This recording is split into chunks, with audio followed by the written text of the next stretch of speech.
Hipnose resolve o problema da insônia. O seu problema é ter insônia. Vamos conversar sobre isso. Hipnose, sim, é um meio seguro, tranquilo e eficaz para problemas de insônia. Nós vamos conversar como isto funciona, como é que a hipnose pode fazer com que a sua qualidade de sono, a sua noite seja uma noite tranquila e bem dormida. E dormir bem é algo tão importante e tão sério que traz consequências também negativas quando isso não é possível. Existem dados de que quase a metade da população do Brasil, e acredito que essa estatística se estende à população mundial, de que quase metade das pessoas tem alguma perturbação de sono. Imagine como é importante realmente a gente ter um meio, uma forma, um método que possa ajudar a dormir bem. Eu quero chamar a atenção para o fato de que quando a gente diz hipnose, de fato, quando a pessoa aprende a se auto-hipnotizar, nós estamos falando de algo natural, não é uma panaceia, não é uma coisa que seja extraordinária, não precisa de dotes extraordinários e todas as pessoas podem se beneficiar desta condição que é natural.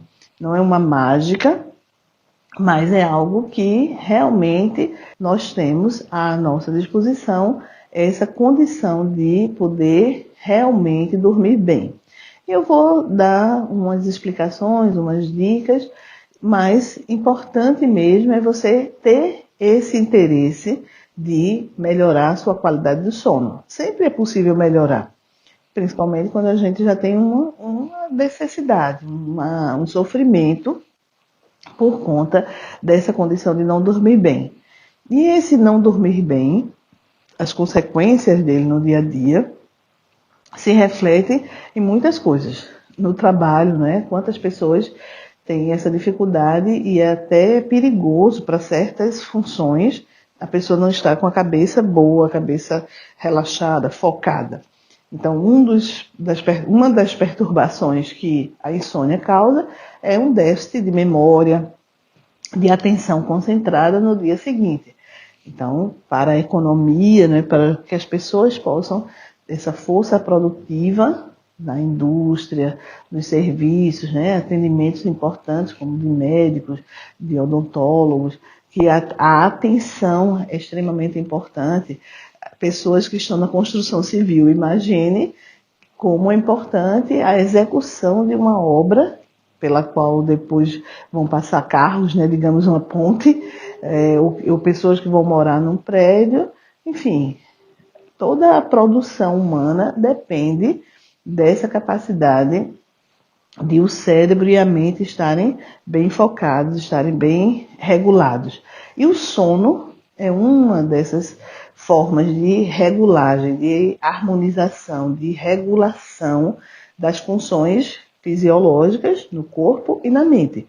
Como é também a gente se alimentar adequadamente, como é fazer exercícios, movimentos. Tudo isso faz parte de uma espécie de kit de regulagem, nossa máquina, ou melhor, nossa caixinha de ferramentas que a natureza nos dotou para que possamos exercer as nossas funções enquanto seres humanos.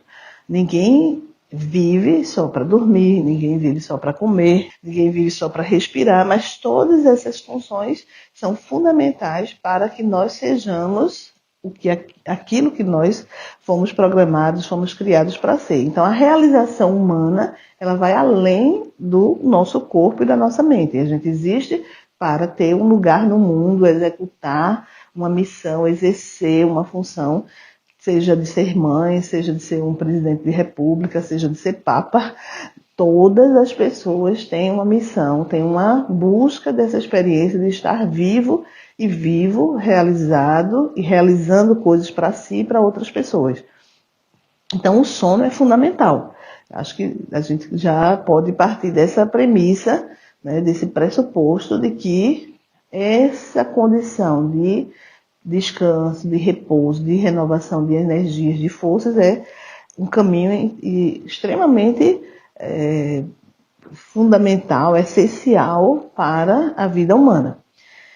Mas, voltando à história de hipnose, serve para que a gente possa ter uma qualidade melhor de sono.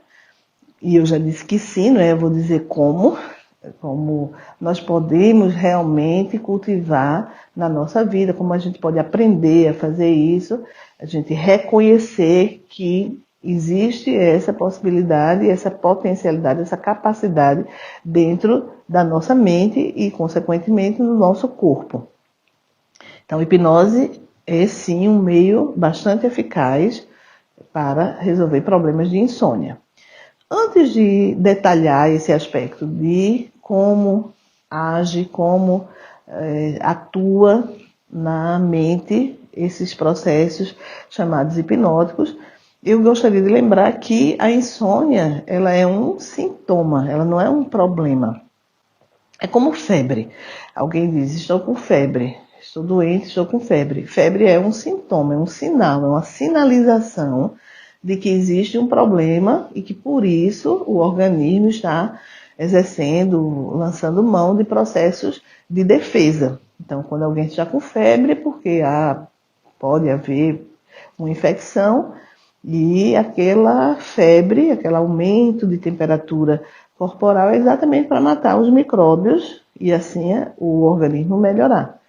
Então, insônia é também dessa classe. É uma forma de expressão, uma maneira de a gente sinalizar que existe algum problema. Eu tenho dito algumas vezes o exemplo de, imagine que você está dirigindo o carro, acende a luz vermelha, uma luz vermelha indicativa de que o óleo está baixo, e ao invés de você ir lá e parar no posto, completar o óleo, ver o vazamento, resolver o problema, ao invés disso, ir na caixa de fusíveis, né, e quebrar o fusível relativo àquela luzinha, apagar a luzinha sem colocar o óleo que está baixo. Isso vai fazer o motor parar. Então a gente precisa perceber essa sinalização, né, essa luzinha vermelha acendendo, para ir ver o que é que precisa ser resolvido.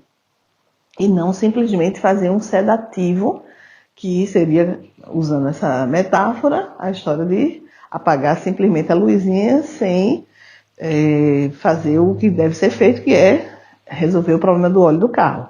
Então, febre, dor de cabeça, insônia, são maneiras, são formas, sinalizações de o organismo, corpo e mente. Toda vez que eu estiver falando organismo, eu estou falando um todo, né? Não só o corpo, mas o corpo e a mente, e o todo, que é a pessoa, uma sinalização de que algo não está indo bem. Esse algo que não está indo bem pode ser uma coisa simples. Pode ser situações que hoje em dia são muito comuns, inclusive, de uma estimulação inadequada que faz as pessoas perderem a noção, desprogramarem, confundirem, falsearem informações que precisam ser enviadas para o cérebro em relação a uma função natural que é a adaptação, o emparelhamento ao ritmo circadiano, que quer dizer cerca de um dia. Nós estamos programados para fazer esse emparelhamento, de modo que quando é dia é para estar acordado, quando é noite é para estar dormindo. Então, os ritmos que nós temos, não só o do sono e vigília, outros ritmos também metabólicos, fisiológicos, mas a gente está falando de insônia, o sono também é um ritmo circadiano. Então, o sono normal é aquele que nos traz esse repouso natural. O natural é dormir quando está escuro, acordar quando está claro. Nós já sabemos cientificamente, e também isso se reflete na psicologia, na medicina, que existem tintas, né? A gente chama de hormônios, que são como que essas substâncias, tintas que o corpo escreve as coisas que precisam acontecer no seu funcionamento normal. Então, hoje é muito comum as pessoas falarem de melatonina, por exemplo, que é um hormônio do sono, mas não é simplesmente hormônio do sono, é o corpo, né, principalmente o cérebro, os sistemas cerebrais que cuidam desse ciclo sono e vigília, tem essa regulação circadiana através de, exatamente, o mensageiro, né, melatonina, o corpo começa a secretar quando está escuro, para exatamente induzir esse sono. Então, essa produção natural de melatonina é um sinal, é uma mensagem que o corpo, né, está dizendo, ó, tá na hora de se preparar para dormir, está na hora de começar a apagar as luzezinhas, né, a gente começar a se preparar para criar essa condição de uma boa noite de sono. Então, vocês imaginem que se eu, qualquer pessoa, engano o meu cérebro com iluminações que fazem com que a mensagem que chegue lá subcorticalmente, né, abaixo, nas estruturas que cuidam de fazer o sono, de fazer surgir o sono, de manter o sono, eu estou dizendo a ele que é de dia, que não é hora de dormir, porque eu estou mandando uma série de impulsos, de estímulos físicos, né? Eu estou falando principalmente a iluminação, mas imagine também sons. Mas a iluminação, ela realmente confunde o cérebro, porque você fica sem saber se é dia ou se é de noite. Então, esse progresso, né, tecnológico tem cobrado sua fatura, tem cobrado seu preço, fazendo com que muitas pessoas começassem a ter problemas de sono, porque a gente fica trocando o dia pela noite. E agora, nessa época, né, nós estamos falando numa época que é difícil para a humanidade, que é essa época desse confinamento, dessa situação onde as pessoas realmente estão até piorando desse estado de intranquilidade, de tensão, de não saber sobre o futuro e tal, essa inquietação, e aí os estímulos que estão sendo oferecidos, né, até muitos vídeos na internet, muitos jogos de computadores, faz com que muitas vezes as pessoas estejam fazendo exatamente esse trabalho inconscientemente de enganar o cérebro. Então é muito importante a gente entender que essa confusão a que estamos expondo o nosso cérebro faz o mal de fazer ele não saber esse momento adequado de se preparar para desligar as lâmpadazinhas, como eu falei, e poder se preparar para dormir. Por isso é muito importante, né? A gente fala bastante e é fácil da gente encontrar isso na internet e tudo, de que há uma necessidade de criar uma rotina, criar uma espécie de higiene do sono, para, se possível, dormir no mesmo horário, já ir se preparando, desacelerando para gerar essa condição de vir o sono. E, claro, outras coisas também, né? Atividade física, alimentação, uma série de processos que estão integrados vão facilitar ou atrapalhar. Mas importante, é fundamental, né? Parece óbvio o que eu vou dizer, mas eu vou reforçar. Os fatores que influenciam qualquer comportamento, inclusive o sono, eles não são padronizados, eles não têm a mesma importância. Uns são mais importantes e outros são menos importantes. Então, claro que se eu tenho uma boa alimentação, se, por exemplo, eu não estou entupida de carboidratos que geram uma oscilação grande da insulina, por exemplo, isso vai fazer com que o meu cérebro esteja mais ou menos tranquilo, não esteja sendo bombardeado, digamos assim, de alterações bruscas, comumente advindas de alterações metabólicas, até do modo de se alimentar. Isso pesa, mas se eu comparo essa situação do aspecto de uma alimentação que não está tão boa, com uma ansiedade profunda, um conflito profundo, e coisas que são crônicas, né? Muitas vezes até advindas de outras épocas que foram como que se institucionalizando, é como o cérebro vai criando circuitos, mapas mentais.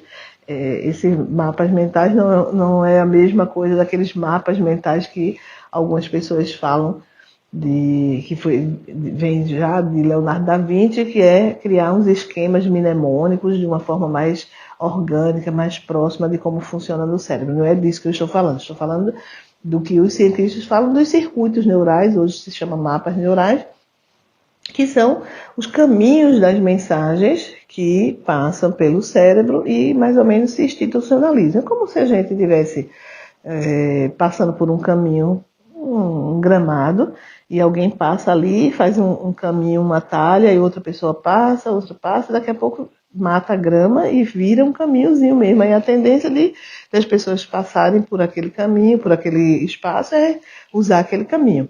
Então, assim também são os mapas cerebrais, são circuitos de memória que se estabelecem, e é como se fosse já uma maneira de facilitar o trânsito, né? A passagem daquela mensagem.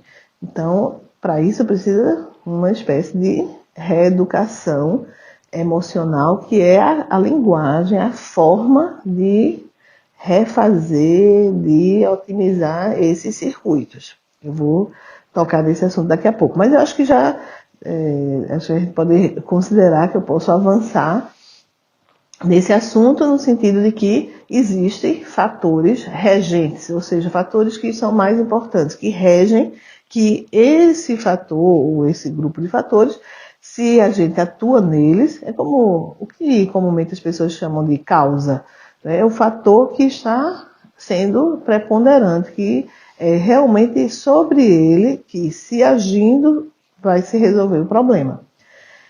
E aí a gente vai ver que a alimentação, esse tipo de estimulação luminosa que confunde o cérebro, entre outras, né?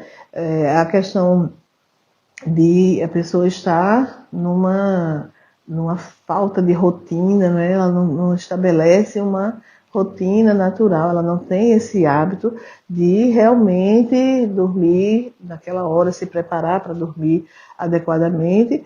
Tudo isso são fatores que pesam, mas do ponto de vista da operacionalidade, de como funciona na hora de fazer dormir, de chegar ao sono ou não, claro, a gente está falando em condições razoavelmente normais ou situações onde, normais que eu digo, a pessoa não tem um tumor no cérebro, né? A pessoa não está com um fator físico bastante grave e sério que possa perturbar tanto a saúde da pessoa. A gente está falando de um sintoma que está relacionado com várias situações psicológicas, psiquiátricas, às vezes, que faz com que as pessoas não durmam bem, e que a gente chama de insônia.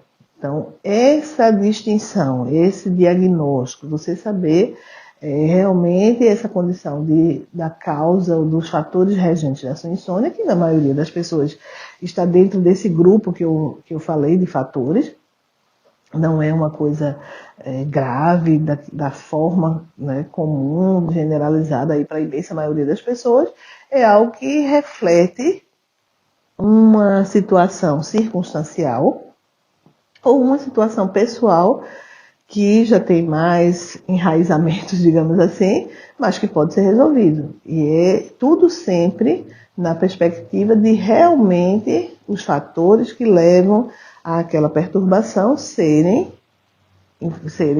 objeto de uma real solução. Em graus diferentes, mas sempre a gente pode dizer que o fator emocional está aí presente. E aí sim a gente pode fazer essa relação com a hipnose. O fator emocional está presente na causa agora eu estou falando na origem, e aí fatores de conflitos, de atitudes que vão produzindo uma ansiedade, um estresse, uma depressão, que aí estão na base, muitas vezes, eu diria que talvez 90% dos casos relacionados com insônia. fundamental entender que o fator emocional está presente e sempre vai poder ser considerado um elemento importante que a gente pode influenciar, que a gente pode abordar através desse estado emocional. E a gente pode dizer assim, a emoção, o estado emocional, que não é só se emocionar, ter vontade de chorar, ficar com medo, coração bater depressa, não é só isso. Isso é o que comumente o leigo, as pessoas pensam de eu me emocionei. E aí geralmente acha que a emoção é só uma emoção negativa. Mas uma emoção de tranquilidade, de relaxamento também é algo importante, fundamental e faz parte desse tesauros, desse repertório, desse tesouro que nós dispomos. Mas eu estava falando de um outro aspecto, que é o seguinte. A emoção sempre vai estar associada, o estado emocional vai sempre estar associado a determinadas situações, e a insônia é uma dessas. Ou vai a emoção, a condição de perturbação sendo de origem emocional, ou independente da gente saber exatamente qual é esse fator, essa origem, inclusive porque muitas vezes a gente nem imagina, né? Não vai ser possível identificar uma causa específica. A gente pode saber coisas gerais, né? Há certas situações da história de vida da pessoa, certas situações que as pessoas percebem como traumas, muitas vezes situações de hábitos que vão se incorporando, mas que geram sempre uma perturbação, um estresse, uma ansiedade que ativa esse estado de alerta que dificulta relaxar e pegar no sono. Então, a emoção aí vista como dentro dos fatores que regem a origem, a base da insônia. Mas existe uma outra coisa importante, que é a emoção como um instrumento no momento onde eu quero controlar aquele comportamento, aquela atitude, aquele sentimento, aquela função. Eu vou explicar melhor, vocês vão entender. Como se, imagine que alguém esteja sentindo uma dor. Então, a dor, por que eu uso o exemplo da dor? Porque é muito fácil para a gente fazer a associação com outras coisas e é algo que é da experiência comum. Então, imagine que alguém está sentindo uma dor de origem física. Digamos, a pessoa se machucou, bateu o braço, cortou e aquilo está doendo porque é um registro de uma defesa. Tudo bem, ótimo. A causa da dor é real, digamos assim, né? A gente está vendo ali uma situação que está houve uma agressão, digamos assim, né? Ao organismo e o organismo está se recompondo. E a função da dor aí é a proteção daquela área e tudo mais. Então, aquela dor surgiu, a causa da dor surgiu por uma situação real. Mas a atitude com que eu lido com aquela dor, ou seja, as minhas reações emocionais, o meu temperamento, o meu amadurecimento, a minha imaturidade, pode fazer eu sentir mais dor, né, sentir muito aquela dor, ou outra pessoa com a mesma situação, com outro tipo de atitude emocional, vai sentir menos dor. E uma terceira situação eu posso ter um estilo de vida, uma experiência, onde eu sei me auto-hipnotizar. Que eu posso chamar de auto-hipnose, posso chamar de meditação, né, para algumas pessoas, mas por que a gente insiste em chamar de auto-hipnose? Porque é uma forma mais científica, mais objetiva, menos subjetivismo, menos sentimentalismo, que a gente não pode, digamos, observar de uma maneira mais eficaz, mais objetiva.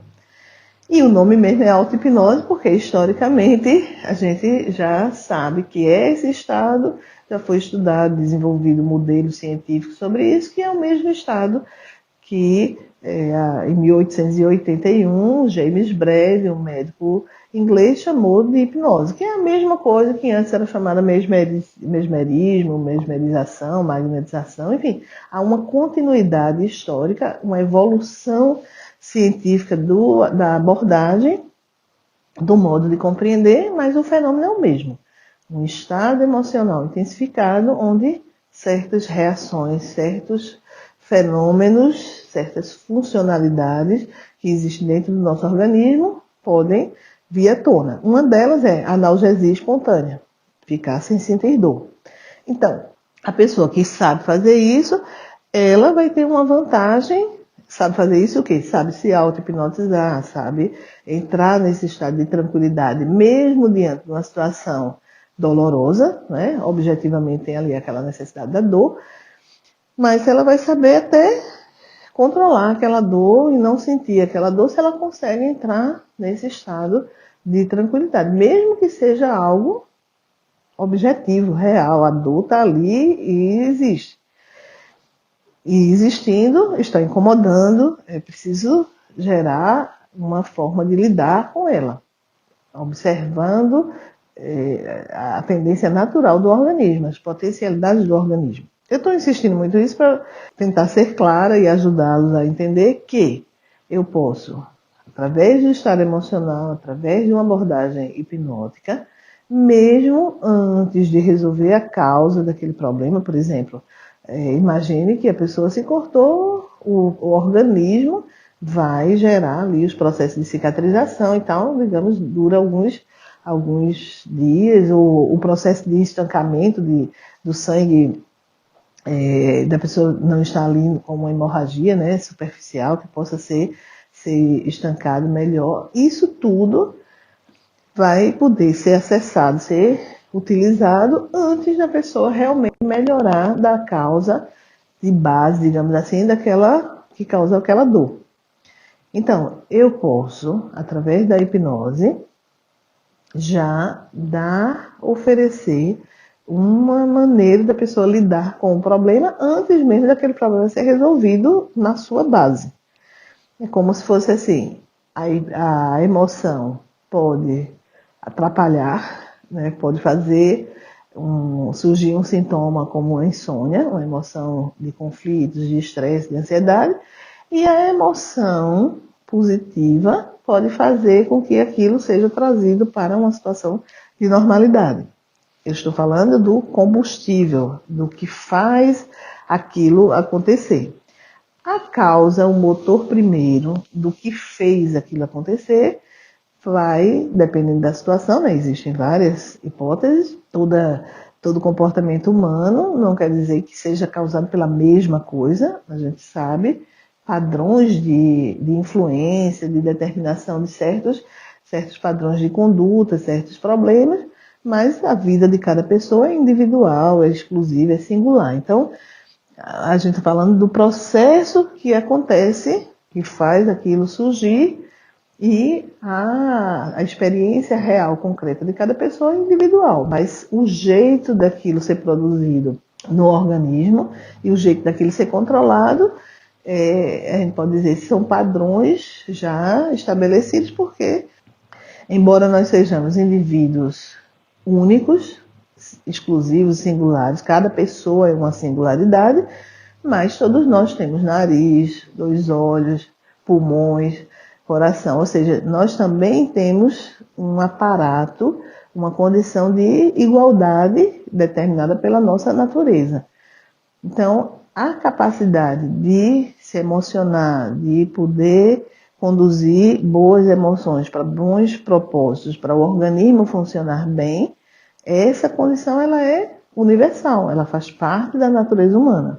Então, o individual e o universal, o coletivo, o geral, se complementam. Uma coisa não é o contrário da outra. São aspectos diferentes que a gente deve abordar. Então, quando a gente fala de auto-hipnose, de hipnose, é a mesma coisa da gente estar falando de você entrar em processos, saber acessar os caminhos de você entrar em processos de tranquilização, de relaxamento, de controle de certas funções fisiológicas, né? A dor, a memória, o próprio relaxamento mesmo muscular, eventualmente, para certas pessoas, até o controle do sangramento.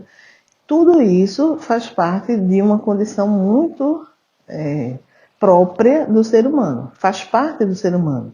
O que muda é como você vai aprender a acessar isso. Infelizmente, muitas pessoas não sabem, não imaginam, acham que não é para ela, acham que aquela situação não se aplica, ela não vai se beneficiar porque o caso dela é diferente. Não. Tudo pode ser resolvido se sabendo o caminho para chegar até a solução. Então, quando a gente está falando de auto-hipnose, a hipnose, a meditação, ser um caminho para solucionar esses processos de insônia, ele é um caminho para fazer com que a emoção se estabilize. Isso é o primeiro aspecto. Então, na hora que, mesmo que eu esteja ansioso, mesmo que eu esteja preocupado e tal, se eu começo a ter esse encontro comigo mesmo, digamos assim, que eu começo a acessar, a confiar que eu posso ter essa solução e buscar caminhos efetivos de solução, não de sedação, não de enganação, mas de real solução, e a auto-hipnose, a hipnose é um deles. Eu diria que talvez seja o mais importante de tudo, porque ele funciona como se fosse um regente. Imagine um maestro regendo os vários outros elementos que são os instrumentos, os musicistas que estão tocando. Então, quando a gente fala, é importante uma boa higiene do sono, é importante a questão da iluminação, é importante você não ficar vendo o celular antes de dormir, todos esses aspectos é como se fossem os instrumentos dessa orquestra, mas o regente é que vai gerar o resultado final da apresentação. Então, eu diria que o regente aí é o estado emocional. E a auto-hipnose é uma forma de você conduzir essa ação, essa condição emocional para um estado positivo. Então, isso é um efeito imediato. Imediato, não estou dizendo que é mágico nem instantâneo, mas muitas vezes o fato de você ser induzido, se entregar a esse estado da forma mais sistemática, tranquila, profunda, né, de induções de hipnose relaxante, de fazer entrar nesse estado quando você consegue isso, e isso, um parêntese, não pode ser uma coisa mecânica, não pode ser uma coisa simplesmente eu estou dizendo para mim um bocado de frases que às vezes nem faz sentido para a pessoa, e a pessoa até fica se sentindo culpada porque não está sentindo aquilo que aquela frase está dizendo. E não é para sentir mesmo, se você não sabe como acessar aquilo ali, aquela frase é uma frase feita, que não tem uma frase feita que não faz eco, não dá uma ressonância dentro de você, e que você precisa fazer um esforço para acreditar, aquilo não está funcionando. Tem que ser o mais real, o mais verdadeiro, o mais natural possível. Isso é que é uma forma mais eficaz de a gente entrar em boas auto-hipnoses, a gente poder realmente emparelhar o passo, encontrar o caminho. E é possível fazer auto-hipnose, aprender auto-hipnose, quando a gente ensina a fazer auto-hipnose, é exatamente fazer o caminho mais fácil para a pessoa ter a experiência, e tendo a experiência, poder se convencer que é possível e cultivar aquilo ali. Então, essa condição de a hipnose, um caminho para a estabilização emocional, é algo que está se falando de como o regente dessa orquestra vai arrumar esses fatores de uma forma mais imediata. Por que eu estou chamando a atenção do imediato? Porque daqui a pouco eu vou falar da coisa mais permanente, mais efetiva. Mas isso já ajuda bastante. Para muita gente, a solução já vai ser isso. O fato de você aprender e treinar a entrar em estados de tranquilidade, de relaxamento, e como talvez pode acontecer duas possibilidades aí nesse aspecto. Como talvez a pessoa não tenha nenhum problema maior, aquilo era só uma questão de adaptação, ou então, por algum fator, aquela mudança se deu, assim, sutilmente, de uma forma que parece que a gente nem sabe localizar como foi, mas resolveu o problema espontaneamente, às vezes, parece, tem essa aparência. Então, isso é uma coisa. E a outra coisa é, mesmo que ainda esteja acontecendo essa mudança lá, germinando lá no inconsciente, a vivência de você poder perceber, treinar, perceber que treinando e exercitando aquilo, você tem uma semente de esperança, de solução, e isso já vai também fazer a pessoa já ir melhorando.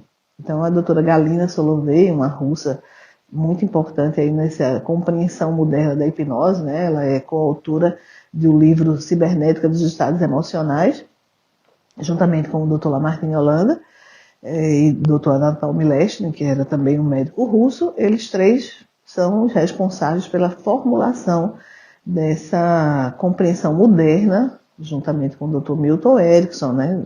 A doutora Galina foi aluna do Dr. Milton Erickson. Essa formulação de entender a hipnose como algo natural, um estado emocional, e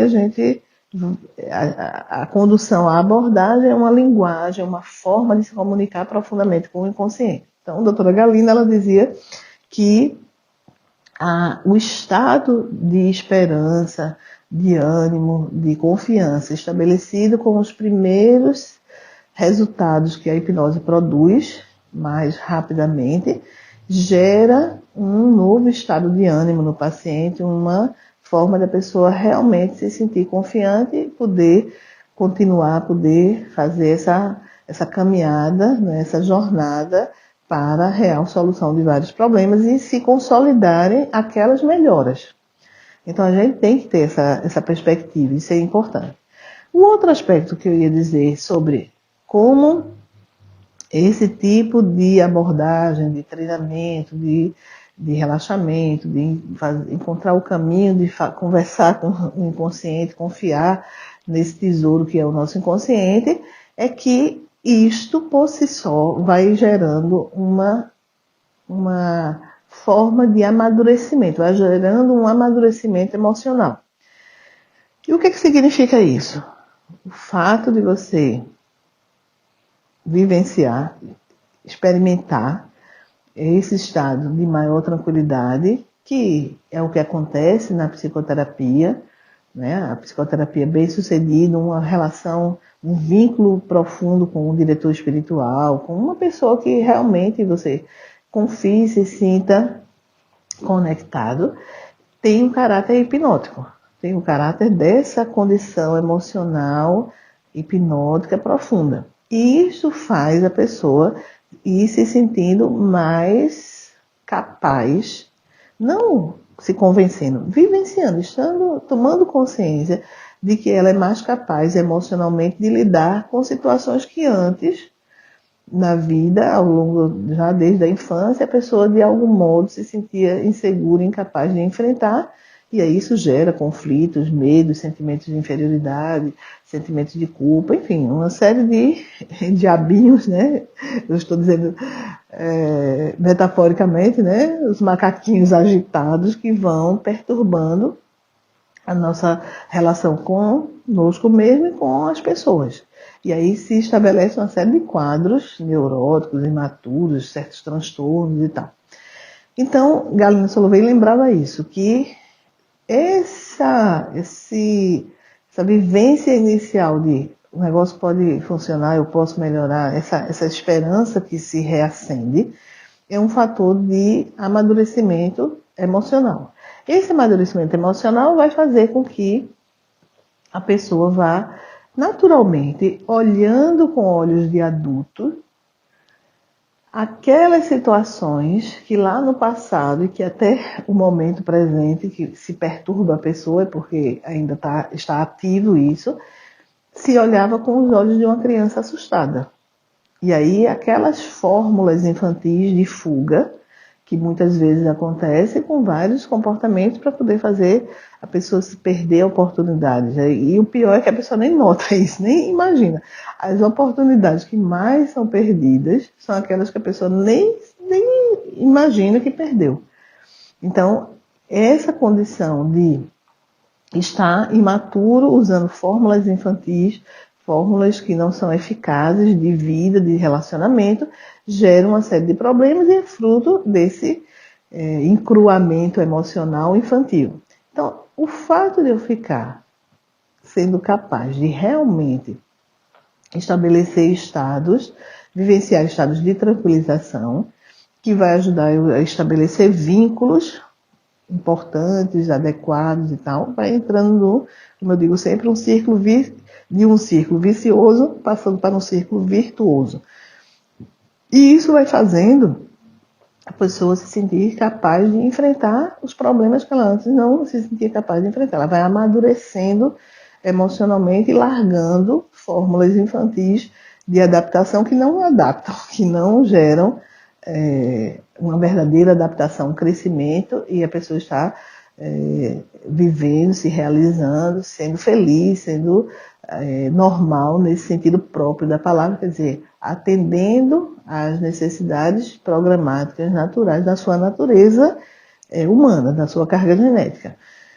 Então, isso já é um outro ponto que eu quero chamar a atenção para, inclusive, a pessoa entender que os problemas que podem ser problemas mais profundos, conflitos, coisas que têm uma dinâmica que a pessoa não consegue entender ou decidir simplesmente mudar de qualquer jeito, a hipnose vai ajudando a melhorar os sintomas, né? Como eu disse, a insônia é um sintoma, e vai ajudando a esse amadurecimento para que a vida da pessoa realmente esteja de uma maneira mais efetiva, né? Não é só um dia nem 2 dias, mas é um movimento contínuo, uma mudança contínua, uma evolução contínua.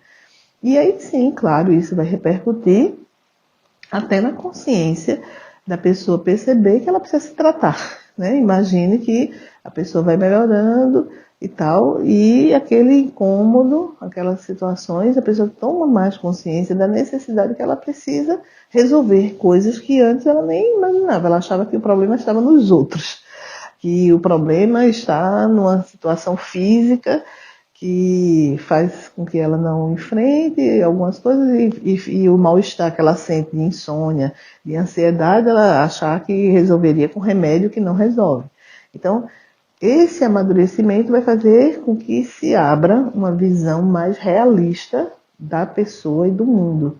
E vai fazer com que ela se sinta mais forte, mais fortalecida para ir enfrentar. E aí enfrentar significa muitas vezes procurar uma ajuda. Essa ajuda pode ser não só esses métodos que a gente está falando, né, mas de procurar mesmo presencialmente, cursos presenciais, terapia, o relacionamento, o vínculo psicoterapêutico, enfim, cada pessoa, uma pessoa vai se ajustar a essas necessidades, mas sempre essa linha, esse fio condutor vai ser um estado emocional direcionado para a evolução pessoal. Isso gera esse autoconhecimento. Então, o autoconhecimento não é simplesmente eu ler um livro de autoajuda e dizer, sim, é isso. Não, é cair a ficha, é perceber, ter esse insight, vir de dentro essa luz que vai ajudando e a pessoa vai mudando. Às vezes a pessoa até é capaz de elaborar, de falar sobre isso. Às vezes ela só muda e vai melhorando de todos esses sintomas.